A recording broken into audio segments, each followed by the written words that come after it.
Hello and welcome to the Time on Screen podcast. My name is Zach Kazan. I'm an editor at Warn & Wound. Time on Screen is a podcast where we talk about movies and watches and time and the intersection of all three. We're going to definitely do that today. I'm thrilled to have a couple of guests on the podcast today. So introduce them real quick.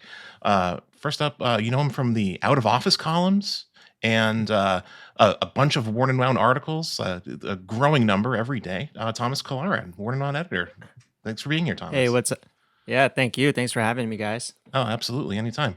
And then we've also got a late addition to the podcast. Found out we were talking about these particular movies and decided I have to be part of this.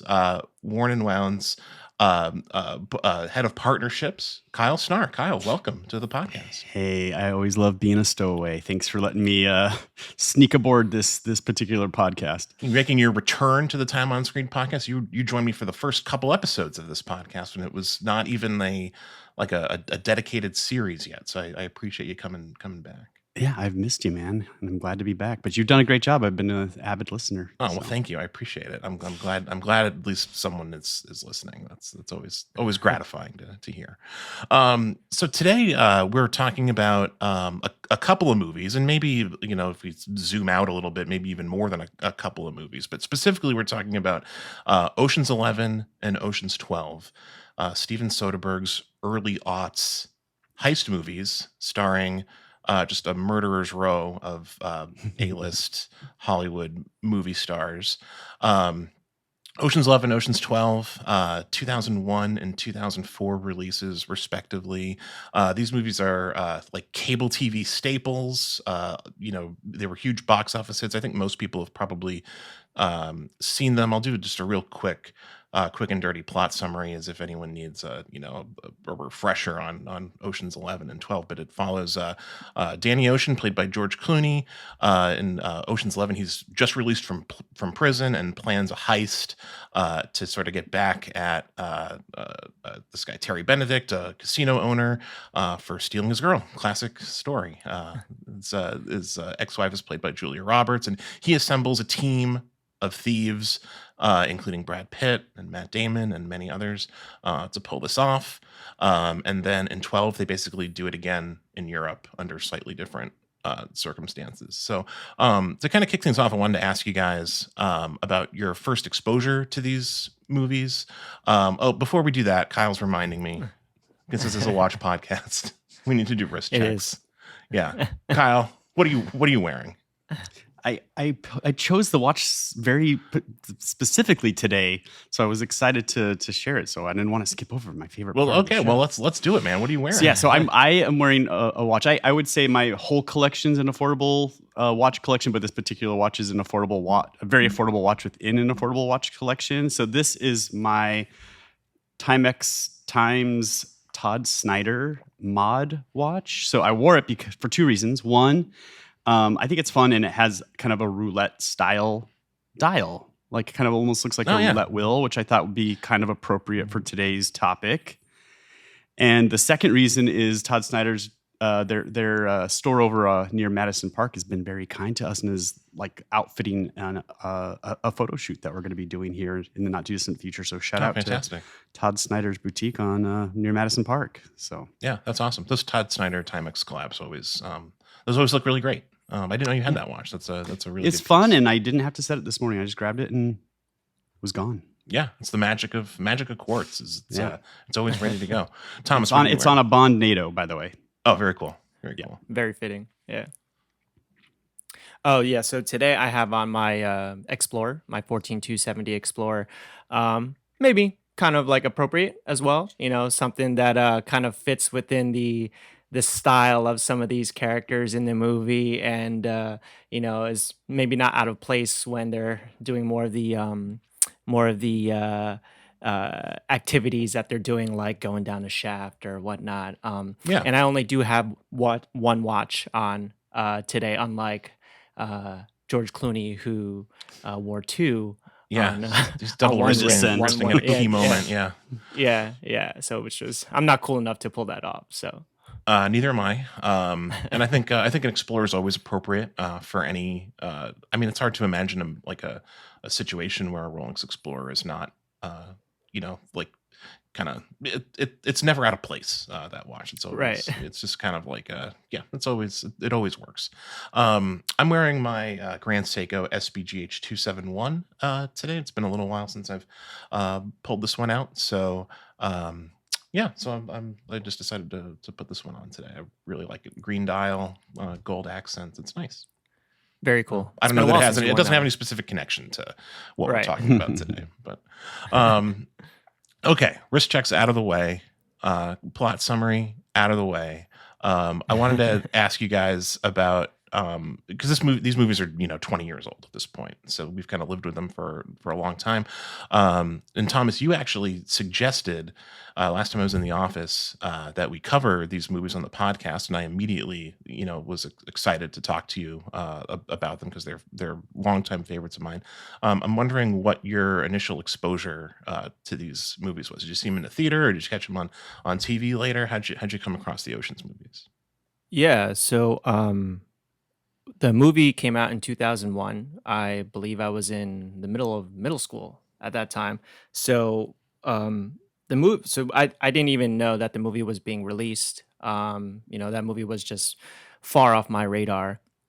And it wasn't until I came across it on cable TV, which I think, in my opinion, if we're gonna, get to kind of like the movie as a rewatchable movie, I think it's like one of the top rewatchable movies of all time. Yeah. And it's just one of those things, or one of those movies where I would just watch it and I would just notice one thing. And I was like, oh, I didn't catch that the last time. And I will watch it again. I'm like, oh, I didn't catch that the last time. And it was just this added there was this growing list of like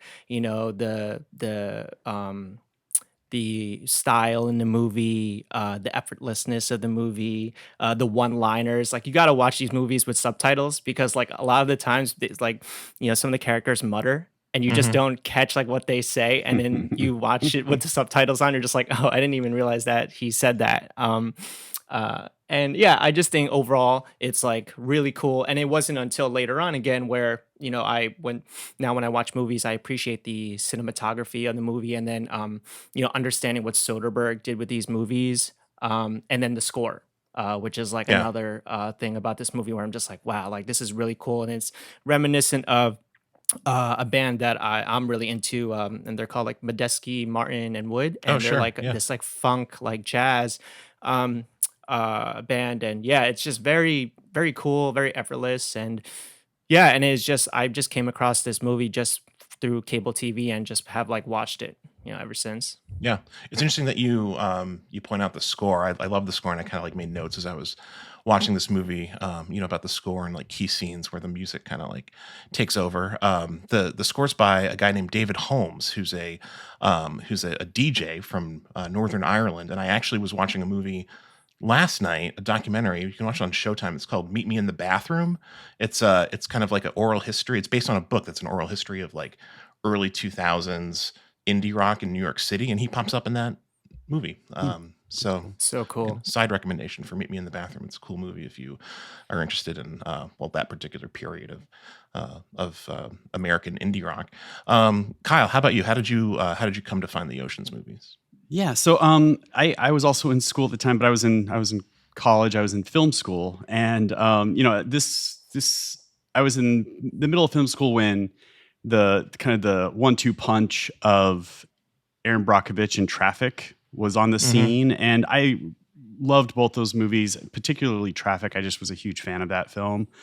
And meantime, he's out there. Steven Soderbergh. It made me go back and revisit like Out of Sight and a couple other of his earlier movies, and I just grew to love him as like he was kind of this renegade director at the time who really cared about dialogue, and he was also at the time really experimenting with digital video. Like there was a moment where he was out there saying, "This is the future." Like movies at the time were all being shot on film, Yep. and he was saying like we can make full-length feature films on digital video, and that was kind of like the future for us, filmmakers in school at the time. And so, I just cared deeply for like his whole perspective on making movies. Then this movie came out, which was just like, okay, our favorite actors all just having obviously so much fun on screen. Like, and I think that's what the draw of this movie is you see all these people that you love, plus a few others that you kind of maybe get introduced to of the full 11, but they are having so much fun on screen. And that's why this movie was just infectious and why everyone had a great time with it. I saw it in theaters. I saw it, I went to school in Utah. So I saw it actually in Provo, Utah. And there's a shout out to Provo, Utah in the film, which got like I think the you'd whole like Provo. audience. The whole audience exploded with like, it was opening night, you know, the whole audience is there and just burst out laughing. And like, it was kind of a funny moment. And Was that when Scott Kahn is talking to Saul? Yeah, Like, while yeah. everybody's like by the pool and he's just like, oh, have you ever been to like Utah? yeah, Or- you should check out Provo. I think you'll like it. right. Yeah. Exactly. Yeah, it's just like and like the scene at the raceway where he like mows over the radio controlled truck was shot, you know, just a few miles from where I was sitting and watching that film for the first time. So yeah, it was very much kind of those little shout outs to my college town.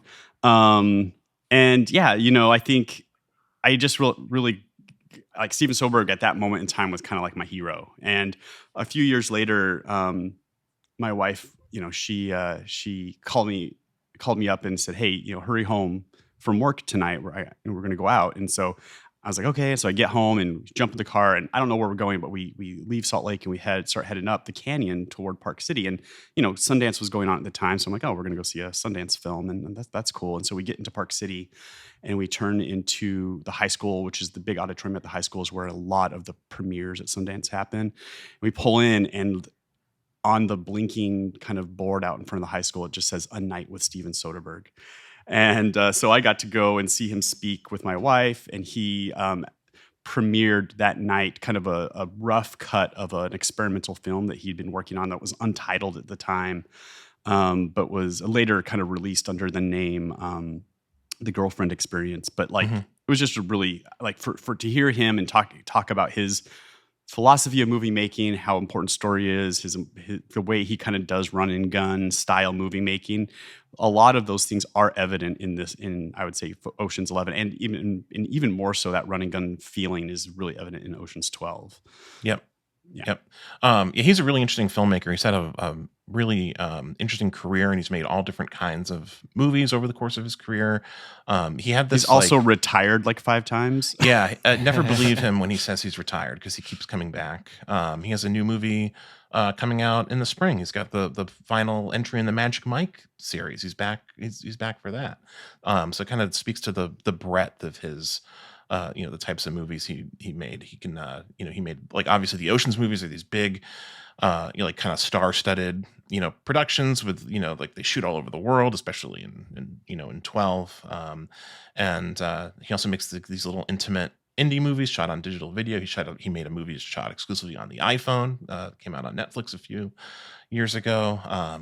Really interesting guy, and he's made a lot of cool films. Do you have a favorite Soderbergh film? Like taking the Ocean's movies out of the equation, maybe, Kyle? Is there one that sticks out to you?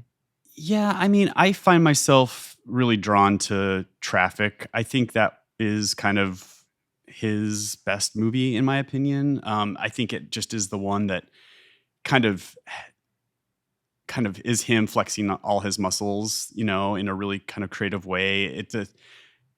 The performances are really finessed, and they feel very kind of cinema verite, kind of like real people are woven into the film at multiple points, which is something he does all the time, including in these films. And but I think that's the one. I think that was really my entrance into him, and is still kind of for me is up there. I also really like Logan Lucky. I think that was Logan Lucky's a lot of fun. Ton of fun, kind of like a stealth sequel to the Ocean movies. Yep.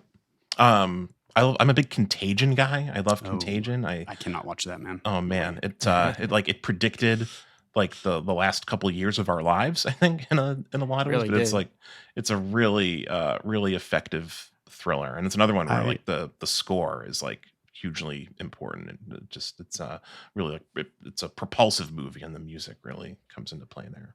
The only time I ever saw anything about Contagion was I was on an airplane and the guy next to me fired it up on the back of his seat in front of him, and so you do that thing on the airplane where you watch someone else's movie while you're watching yours. Meanwhile, he's coughing like crazy, and I am, even though I can't hear what he's hearing, I'm dying inside, going like, this is the worst movie anyone's ever made. Oh wow, the worst No, movie. I'm joking. Well, I okay, wasn't. yeah. I'm just saying that experience made it pretty awful for me. Understandable. The plane context is, that changes a movie for you when you're watching it on a plane, especially when you're watching on the back of someone else's seat, which I think we're all kind of guilty of doing at a certain point.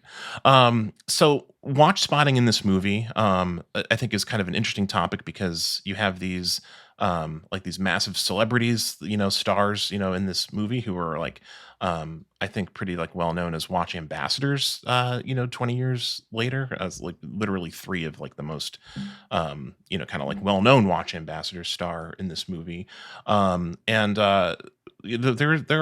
I would say that there's some good watch spotting in this movie, but it's not it's at least not for me, like a key, watch spotting like event movie. Like we talked about Speed. A couple weeks I had Blake Bettner on to talk about, the watches in Speed, and like that to me is like a true blue watch spotting movie because like the watches get like a close up, and like it just has become like super iconic. And this movie, plot points in Speed and stuff like that. Yeah, a little more subtle in this movie. Thomas, do you have a favorite watch spot from this film? Or from either 11 or 12? We'll kind of talk about 11 and 12 like together as one movie kind of throughout this, I think, just to make it easier. Yeah, I think it's pretty clear. I mean, one of the things that's just blatant is George Clooney or Danny Ocean in the elevator shaft, and he's wearing the I believe it's a Hamilton Linwood view match, and then on the same wrist he's wearing a another watch, and it's the Luminox original Navy SEAL 3901, and I think. Like the rest of the movie, there's just not a clear shot of any other watches. So it's those two watches on Danny Ocean's wrist as before they kind of zip line down the elevator shaft. Yeah. I was trying to figure out rewatching it for the purposes of this podcast. And I actually, I rewound the movie and I couldn't like really determine like when does he put those watches on just for that elevator shaft moment? Like he's not wearing them at the beginning of the heist, right? No, it's just really weird. He just takes off his white collared shirt, and then there it is, and they're just on the same wrist. And it's just really funny. Like, and he checks the Luminox a bunch, like during the beginning of that part of the heist, and it's just funny. Well, I think also Matt Damon's wearing the same one too. It's like they're part of their like sneak into the vault kit. Is like, here's your Luminox watch, Right. Yeah. Right. Yeah. And I think Damon uses it to time the detonation of the bomb for the vault. And then that's when Yen is kind of stuck on the vault door, Yeah. And then they don't have the batteries for the detonator. So they pretty much saved Yen's life there. The batteries did. Kyle, how about you? Any additional watch spots that stick out to you in the Ocean's movies? Well, I think those are the like Thomas said, that's like the prominent moment where you get a lot of kind of watch action. For me, it's just like I just love the production design in general of this of these movies. Like there's a lot of care and attention brought to all of them. The characters all have a distinctive style. Every single one of the characters has a completely distinctive look and style that brings their character to life. Because when you have an ensemble cast like this, you need visual cues to differentiate and to bring backstory and to help build character when you can't spend a ton of time with every single one of the characters in enough to get to know them. Everything that they're wearing, how they do their hair, how they interact with the things around them. That is all super important and really requires a lot of care given to kind of instantly pull you into loving these characters and getting to know them in very short amounts of time, because you have to get to know 11 kind of protagonists plus the antagonist and the love interest and all these other folks in a very short amount of time. So just the production design in general, costuming and wardrobe is just all top notch and really services the character. My favorite costuming moment is when we meet Ruben and he's wearing Oh my he's gosh. they're on the He's hilarious. like they're by the pool and he's wearing all So the good. gold and he's got like a like a button down shirt on that's like open and he's like bare chested and like it's just I don't know. I feel like that's like you immediately understand who that guy is like exactly through Yes. Yeah, he's like got like his 5 jewelry chains on. and the sunglasses. I think he's wearing these like big sunglasses and he tells that great that story about, or you see that montage of the to that point the most successful casino heists, which are all unsuccessful, and it's one of my Yeah. favorite moments in the movie. One of my one-liners is in that scene. One of my favorite Yeah. one-liners is totally in that scene for sure. So we should talk about the dialogue and the writing in this movie. I was rewatching both of them within the last week to get ready for this podcast, and I'm jotting down notes, and at a certain point I realize I'm just writing down dialogue from the movie, and I'm practically writing down like almost every line. Like I can't keep up Totally. because like it's just zinger after zinger, and it's just it's hilarious. And this movie does that thing where every character says like the exact perfect thing, that you wish you could say, then you think of it like after the fact, like they're saying it like in the moment, and it just really works. You guys have like favorite lines, favorite little snatches of dialogue that you want to highlight from the movies? I mean, since we were just talking about that scene with Ruben, I just love this little line, and I'm going to just read it because it's so good. He says, "He torpedoed my casino, muscled me out. Now he's going to blow it up next month to make way for some gaudy monstrosity." And the way that he says gaudy monstrosity is hysterical. And I think about that line probably at least once a week. Just that idea of like him saying gaudy monstrosity is hysterical. Yeah, there's so much in the just like in the not just the dialogue itself, but in like in the delivery of a lot of these of these lines. Thomas, how about you? What sticks out? I'm sure you Yeah, have like stuff written in down.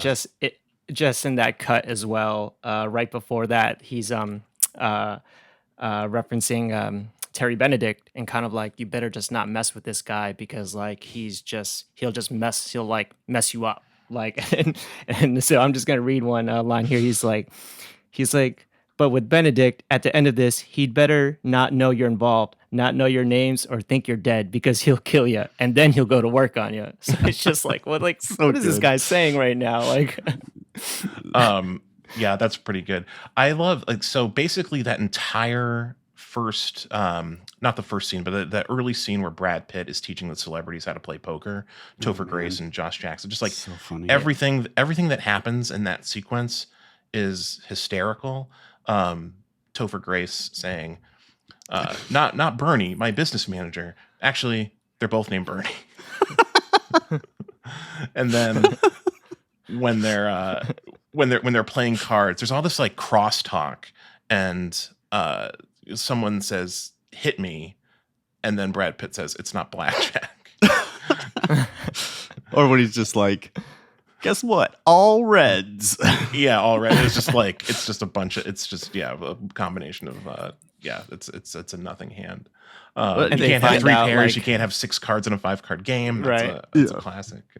they're just trying to figure out like what Danny Ocean does for a living. He's like, oh, I just got out of prison, and it's like, oh, like what'd you do? Oh, I stole stuff. It's like, what'd you steal? Like Incan burial head masks or something like that. It's just there like, money in that? what? Yeah, If you can move 'em. yeah, exactly. Yeah, Yeah. if you can- The other thing that the writing is really good at is like it's the call and response. It's the banter is really good. I mean, there's these one-liners, but it's almost like the one-liner followed. That follows the one-liner is also really good. Like I love the scene between Danny and Tess where they're like sitting at the table. There's like a treasure trove of amazing lines in there, but like just like with the banter when he says to her about Terry Benedict, he's like, "Does he make you laugh?" And she goes, "He doesn't make me cry." Or when she says to him, "You're a thief and a liar," and Danny replies back, "I only lied about being a thief." Like those kind of like really high banter moments where you're just getting like these kind of 1-2 punches of Right. like dialogue back at each other is like mastercraft right there. Yeah. Well, that's what I mean when I say like that. I only lied about being a thief. That's the kind of thing in real life you'd think of that after you had the conversation, and like should have said it. what they're so good at in this movie and in both of these movies is like getting that like exact right right line in in the scene itself. Like it's really everything's just really well crafted, and it kind of like puts these movies into I don't know, like another category of just like this sort of like heightened, like almost like old school, old Hollywood kind of writing where everything is just like really perfectly sculpted and crafted. Yeah, yeah. Everything's just just perfect. It's a really perfect script. I really like the house always wins speech. So when Clooney's talking to Pitt before they go into the elevator after they checked out the blueprint of the vault, and he's like talking about how like if the right hand comes along, then you bet big, then you take the house, and then Brad Pitt's like, oh, how long you been practicing that? Yeah. That's it. He's like, what, did I rush it? Or, he's like, no, it was good. Yeah. No, that's So, that's yeah. a good moment for sure. Yeah. So we're kind of talking about about dialogue and the way these characters interact. It's famously one of the most stacked casts in like modern movie history. Just kind of run through like the starring roles here. Obviously George Clooney, Matt Damon, Julia Roberts, who we've talked about, Andy Garcia, Brad Pitt, Casey Affleck, Scott Conn, Elliot Gould, Bernie Mac, Carl Reiner. It's a multi-generational cast. Everyone is like perfectly cast, I think. I asked the question to you guys, before we jumped on, in our outline, is this the best like A-list cast of any movie of our generation? And so if you have an alternative, I'd like to hear it. I kind of think that between Ocean's 11 and 12, which adds even more stars to the cast, Catherine Zeta-Jones among them, like these movies are pretty unbeatable. Kyle, do you have any contenders for movies that might give it a run for its money? So I love this cast, and I'm a huge fan of a lot of these actors. I mean, I love Julia Roberts and Brad Pitt in particular are kind of two of my favorite actors out there. I really think I think in order to be like the perfect kind of ensemble, like each of the characters need a lot of time with each other, which this one does kind of group the characters off a little bit more so they don't all kind of banter with each other really, really, really well. So I have two little contenders of movies that I also love. And that would be, one is the Royal Tenenbaums, Wes Anderson's ensemble for that. And you get a ton of interaction between an amazing cast. And then my other contender is the movie based on my favorite board game, Clue, from 1985. Okay. An amazing ensemble cast of characters taking up each of those little, Colonel Mustard and Professor Plum and all of the things. So like these movies both have amazing casts, and like, yeah. So those are two, I think, contenders, but this is definitely one of the best. Yeah. Clue's great. Clue's a good call. I mean, I love the Royal Tenenbaums and Wes Anderson. I think because he uses like a troupe of actors like in his movies, and he kind of just like moves his cast from movie to movie. I never like that movie didn't like come up, in my thinking through of like, like best A-list cast. And also I think a lot of his cast is made up of kind of like indie darlings. Best A-list cast is you're probably right, and if that's the way we're terming it, it probably is this movie. And but Steven Soderbergh definitely has a troupe too. I mean, of course, yeah. He absolutely grabs folks and moves them around and goes back to the well on a lot of his darlings. Yep, no, of course, and we see that in. Catherine Zeta-Jones in Traffic and in Ocean's 12, and of course Clooney and Out of Sight and the Ocean's movies. Like he reuses cast members as much as anyone. Thomas, what are your thoughts on kind of like how this cast kind of stands up in in movie history, at least kind of like in our lifetimes. Can you think of another movie that has like this many A-listers and is so stacked? Yeah, you know what? I really can't, and I tried to, and this movie just sticks out. Just with Ocean's 11, and then like you said, when they did the sequels, the cast just got larger and larger. Um, you know, but you mentioned Royal Tenenbaums, and I don't know if you guys know about this, but the Mormon brothers, they were looking to cast Owen Wilson and his brother Luke. Luke Wilson, yeah, but they were at the time filming Royal Tenenbaums, I believe.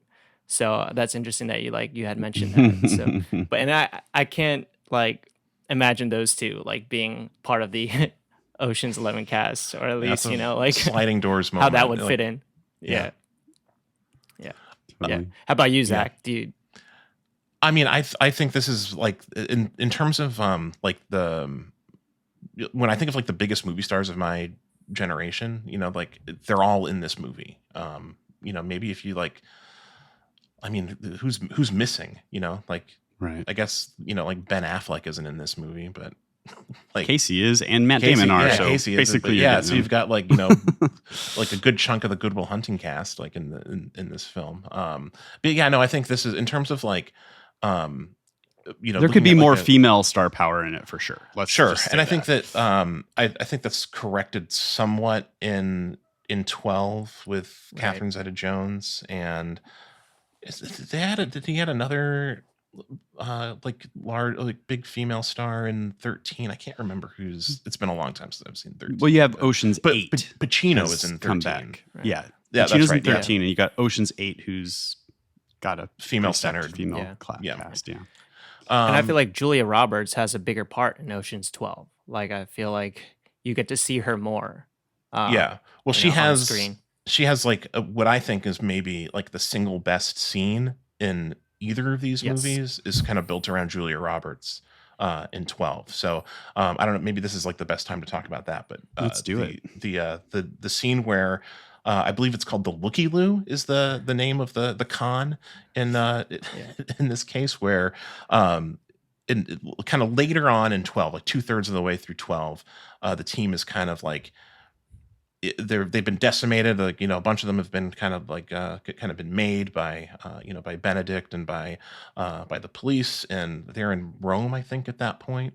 And like their plan is kind of falling apart, and Matt Damon's character Linus decides he's kind of like take on a leadership role in the team and bring in Tess flyer in from America for a con where the Tess character will pretend to be Julia Roberts in kind of like a celebrity context, so that they can gain access to the Fabergé egg that they're trying to steal to then sell. It's a very elaborate con. But it's very funny. Obviously, you have Julia Roberts playing Julia Roberts in this movie, and then at the hotel, there's a run-in with another celebrity. We get a Bruce Willis cameo, who, of course, in the context of this movie, knows Julia Roberts, and you have all these funny moments where Julia Roberts, where the Tess character is starstruck by Bruce Willis, who she's supposed to know personally, and it's just a great scene. It goes on for like it's like a 10 or 15 minute sequence, and it's just great. I think it's a lot of fun. Again, I think 12 more than 11, you really, really see, and there's like there are lots of kind of Hollywood stories about Steven Soderbergh grabbing his friends and gallivanting around Europe and just having the time of their lives making this movie, and it's more about just them hanging out, and you kind of see the fruits of it as this film. But they're just having a lot of fun, and so 12 feels like that, and for better or for worse, in some senses, I think it is a little bit more of a, I wouldn't say convoluted storyline, but it does feel very complex in that they are doing a lot of things that they have to explain to you later to make it make sense, which, to be honest, like I'm not the biggest fan of like things happening that the viewer, if on a second view, couldn't spot coming. You know what I mean? Oh, sure. And it happens a little bit in 11, but it happens like a ton in 12 of just like you have to be told later through flashbacks and through explanation and exposition how they got to where they are. And on rewatch, you still can't kind of see those things occurring. Where in 11, they do a little bit of that, but if you're paying attention on the second viewing, they hold the camera a little bit longer on certain things and kind of give you these little clues and breadcrumbs to help you put it, which makes 11 really, really rewatchable and fun. Yep. 12 is a little more hard to sort out and piece together, but they're having so much fun, you kind of just don't care. 12 is confusing. Like I watched 12 a couple nights ago, and I've seen it, a bunch of times, and like I don't know that I could do like a full like summary of the heist and the cons in that. It's like it's confusing, but like to your point, Kyle, I don't think it really matters that much because these movies ultimately are they're, as you said it, like they're hangout movies. Like they're about kind of like watching these people interact with each other and just have a good time, and you just get this sense of like camaraderie and friendship in this group of con artists and thieves. It's just really kind of intoxicating, and like the specific plot points don't really matter. If you're the type of movie watcher who just like really needs to have a handle on like like the plot mechanics at every particular moment, I don't think the Ocean's movies are for you, because you kind of just have to like go along for the ride and trust that like you're going to be entertained along the way, I think.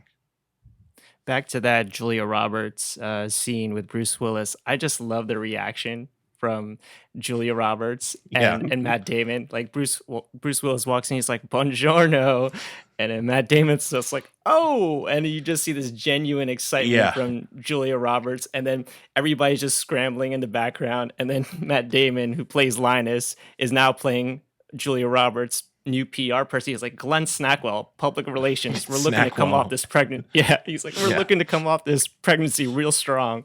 Yeah, and then it's just like in Bruce Willis's face, and he's just like casually just trying to be like nice while having this conversation with Julia Roberts, who's his friend, and they're talking about Tallulah's SpongeBob, and these are like actual people in their lives. Marcy is actually Julia Roberts' PR agent, and Tallulah is Julia Roberts' daughter, I think, or something like that. Or I think so, yeah. So I think that was just hilarious and just awesome acting all around, and like I couldn't stop smiling at that scene. Yeah, it's really great. It's a good payoff scene to what's my favorite scene in Ocean's 11, which is Linus getting kind of instructions from Rusty on how to approach Terry Benedict as like the guy from the gaming commission. Yeah.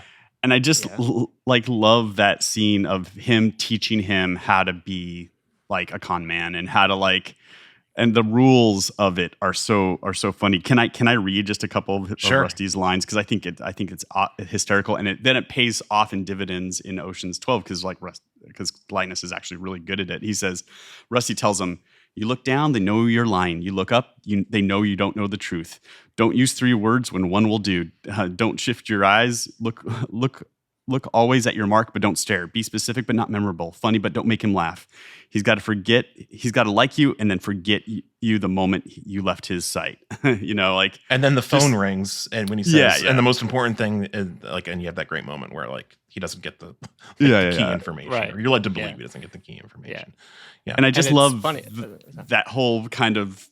I love learning how people are con artists. I don't know why. That's just something I think that everyone intrinsically like kind of gravitates towards. People who are really good at that, they're infectious characters. Yeah. So it's cool to look at those kind of like lessons through it. Yeah, no, it's like it's a little peek into like a different world that like you're. Hopefully, we're not. Yeah, I'm not planning any cons anytime in the future, but it's still fun to kind of peek in there. Yeah, no, it's a little window into something foreign, and that's that's what movies are all about, is getting a little peek into a life that you wouldn't otherwise and live. in Ocean's 12, like, so Damon is trying to have a bigger part in the heist, and I don't know if you guys recall the scene where they're walking over to the meeting with Matsui. They're having the same banter, like Clooney and Pitt. They're just like, "Do you got to do this don't do that. And then I love before they walk in, Pitt's like, and just remember, if we don't get this, we're dead, Yeah. and then it just leads into this scene where it's just, they're just talking in this, I believe the scene's called Lost in Translation. They're just talking this Yeah. nonsense. And then Damon, it's his turn to talk, and He he drops just recites lyrics from Kashmir. Kashmir. Yeah, and it's just hilarious. Hilarious.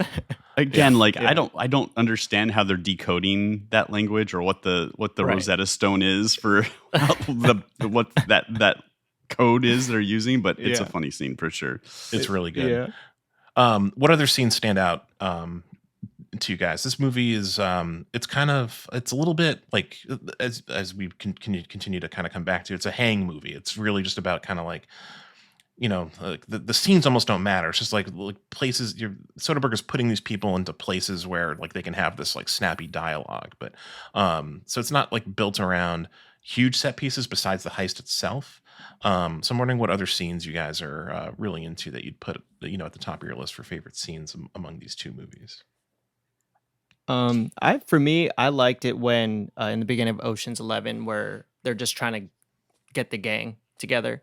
Yeah, And they're just cutting great. to these different, to these different points of like where these guys were prior to the big heist in Vegas.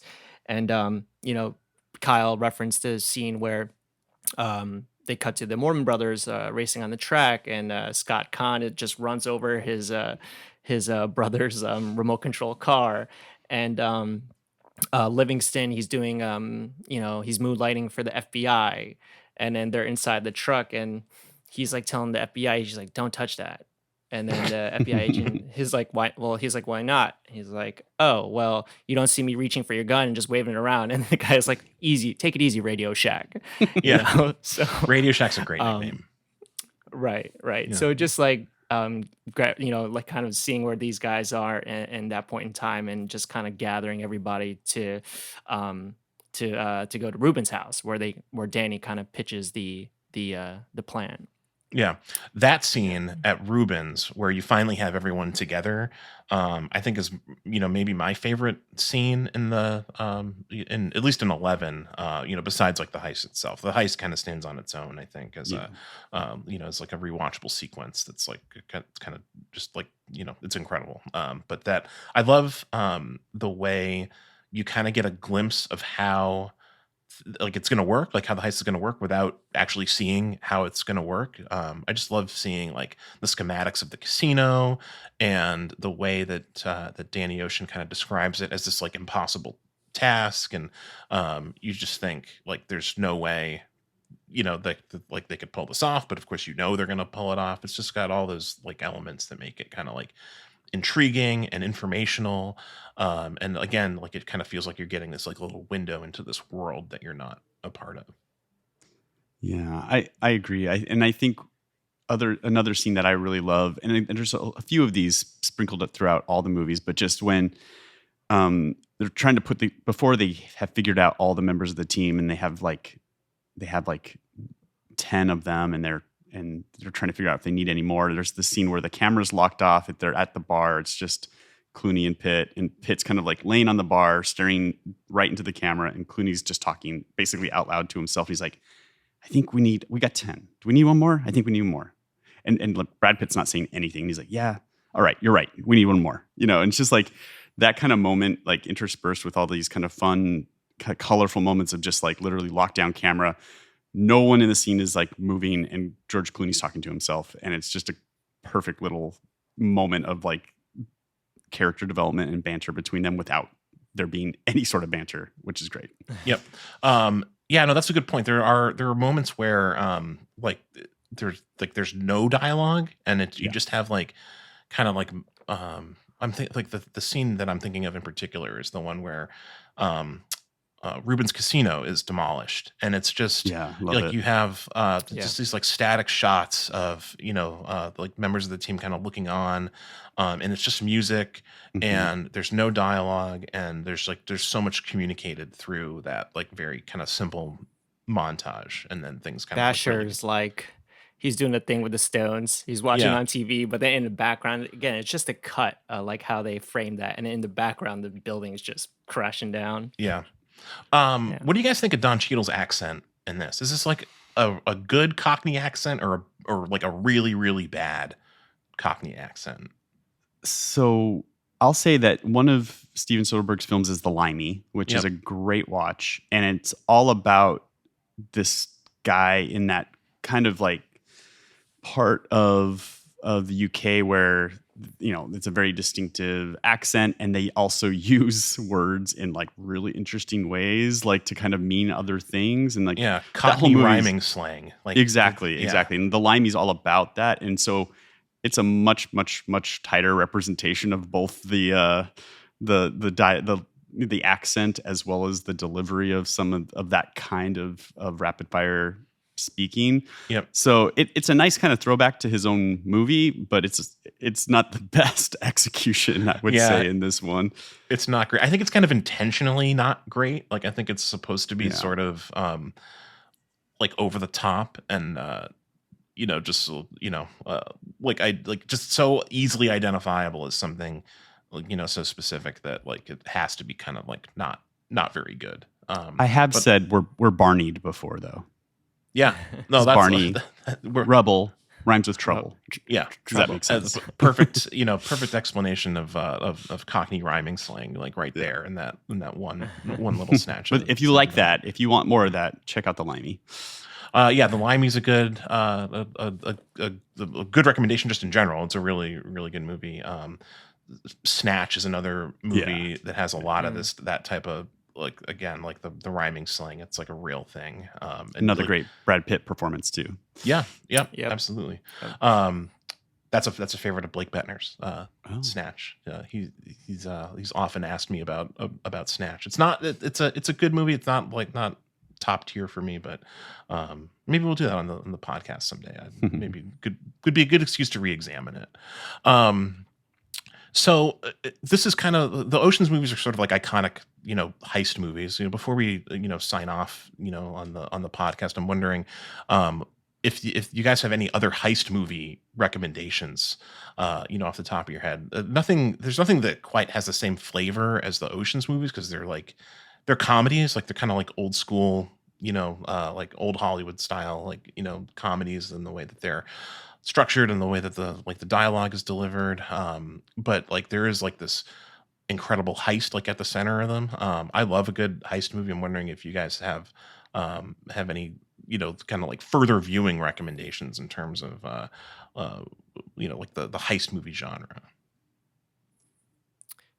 Yeah, the reason why I like these movies is because there's this kind of conscious element in these Oceans movies where you kind of just have to like know what's going on, whether it's like the plan or the jokes, or and they make different references to different things. You just have to be kind of aware of like what's being said. And at the end of it, they don't fire a gun, which Yeah. I think is like cool. You know, it's like this is all like wit and savviness from the crew. And in Ocean's 13, like Linus, like when Talore's on the rooftop, and then like Linus is like, really, like a gun? Like you could just like, you know, these guys like they're like anti, I guess, using a gun during their heists. But as far as heist movies go, which are like my favorite genre of movies, I like The Town. Like The Town is really good. So there's a Ben Affleck recommendation there on The Town. And another one is Inside Man is good Yeah. as well. Inside Man's great. So those two kind of stick out for me. And yeah, there's a lot of shooting that happens in The Town. So if you Yeah. you get your fill there. I love both of those movies. Inside Man is on the list to do on this podcast at some point. I love that movie. It's one of my favorite Spike Lee movies. Great Denzel Washington performance. Great Clive Owen performance. Fantastic. I love The Town too. Like the Town is a, you know, obviously it's a Boston movie. Like I watch that movie and I see like, you know, like places I've been, places I've seen, and it's like it's one of those like ultra familiar ultra familiar movies. Kyle, how Yeah. about you? Any further viewing recommendations based on the Ocean's movies? Maybe like other Soderbergh movies, or con artist Yeah, yeah. movies. So I'll just go heist real quick. Again, if you haven't seen Logan Lucky, I think it's great. I think it's a lot of fun, and it's kind of a stealth sequel to these. Not really. It's not in the same universe, but it's still the same vibe. If you like these movies, you'll love that. But I also, I think some necessary viewing is like Heat. Obviously, Sure. it's up there. And then I really like Hell or High Water is like Yeah. a great like heist style bank job movie. And I do have one kind of like recommended viewing that is on the, if you are into like how Steven Soderbergh thinks and what he recommends and stuff like that. Back in, I think it was 2013, he posted on his like an educational film theory blog. Mm-hmm. He this is nothing to do with heist movies, by the way, but That's he fine. took Raiders of the Lost Ark, he made it black and white. So he like stripped out all the color and made a high contrast black and white, eliminated the entire audio track, dialogue, music, and everything. So basically made a silent black and white film and overlaid the soundtracks to Girl with a Dragon Tattoo and The Social Network Mm-hmm. on it as just an exercise in what he called like basically framing, like telling the story through how the camera frames action and people. I was like, so the whole movie is available. The entire film is available in this black and white setting with no sound and with this kind of creepy kind of like digital music soundtrack. And I started watching it thinking I'd watch a couple of minutes to see what it's like, and like could not stop watching it. It's like one of the most beautiful and amazing kind of cinematic things. And that's just how Steven Soderbergh's brain thinks. Like can look at that as in an elemental way. And it's a really interesting, really cool way to watch Raiders. So Yeah. that's a recommendation that isn't heist movie, but still part of this conversation, I think. Yeah, no, that's a definitely a good recommendation. Soderbergh is just like, such an interesting guy. And his blog is definitely worth reading. He also, every year he puts out a list of all of the movies and books and like TV shows and just everything he's like consumed over the course of the year. So that'll probably be coming out relatively soon. We're recording this in early December. So Nice. if you want to get a sense of like what Soderbergh is consuming, like definitely That's cool. like check out his website, because he Yeah. he catalogs everything and publishes it like in a list form. So he's Gotta throw he's- that in WSG. yeah, no, absolutely. He's it's kind of a always kind of a cool thing, when he puts out that list. As far as like heist and con movies, I just have a couple of recommendations. House of Games is a David Mamet movie from the late 80s, early 90s. But it's just a fantastic like con artist movie. David Mamet is kind of like obsessed with this world of con artists, and I won't give too much about the plot of the movie away, but it stars Joe Montana as this like as a con artist, and he kind of like takes this woman in under his wing to kind of teach her about like his world of conning people so that she can pay a debt. And it's it just has like a very like, as you'd expect, kind of a convoluted plot, but you really you feel like you're learning a lot about like the world of these con artists. And it's I David gotta check Mamet, that so out. it's like it's really like they talk about snappy dialogue, like it's just Sweet. like it's really great. Another movie that I think is kind of a little bit I don't know if it's like been sort of like forgotten about, but it wasn't like a huge box office hit when it came out. A relatively recent movie, the Will Smith movie Focus, which also stars Margot Robbie. Will Smith plays a con artist. Kind of a similar idea actually to House of Games. Like he takes Margot Robbie in under his wing, and like they like go through this like series of cons.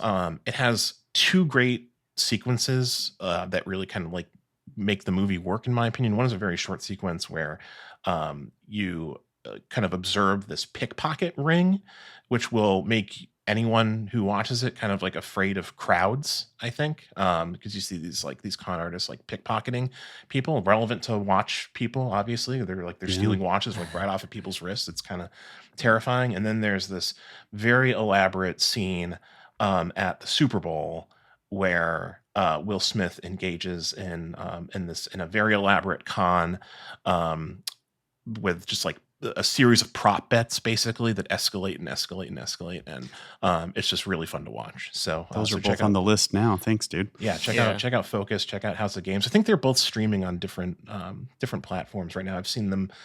I've seen both of those movies in the last year or so, so they're Cool. they're definitely out there on the streaming sites if you search for them. So, you guys have any final notes on the Oceans movies? Anything we didn't get to that you wanna highlight before we sign off? I think for me, like they're fun. I've rewatched them with my kids recently, and they're fun. Like they're great kind of like family movies too. Like they're good. Like break out the popcorn and really kind of tune out and have a great time. Yeah.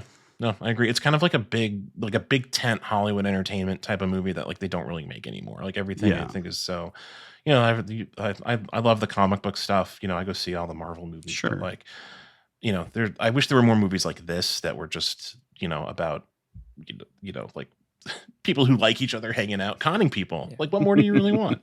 I don't know. It's great. Thomas, how about you? Yeah. Yeah, I mean that's the reason why I love these movies. It's just you just get that feel where it's just these guys, they're just hanging out and they just happen to have made a movie. And especially in Ocean's 12, it's kind of like Ocean's 11 goes on a European vacation, and they're just like, Yeah.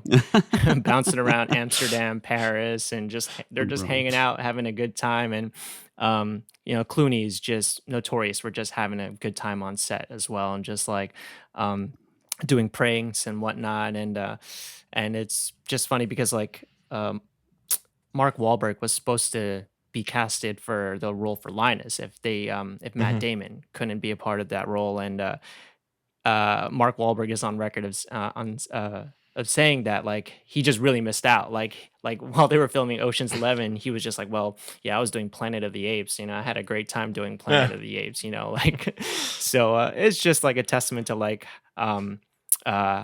the good time that the actors had, and it just really comes off through the screen. And every time I watch it, it's always a fun time watching the movies. So Yeah, they're just like endlessly rewatchable. Like I never yeah. get tired of putting these movies on. I think we all need to accept the Clooney challenge and all wear 2 watches on one wrist at some point here in the not too distant future.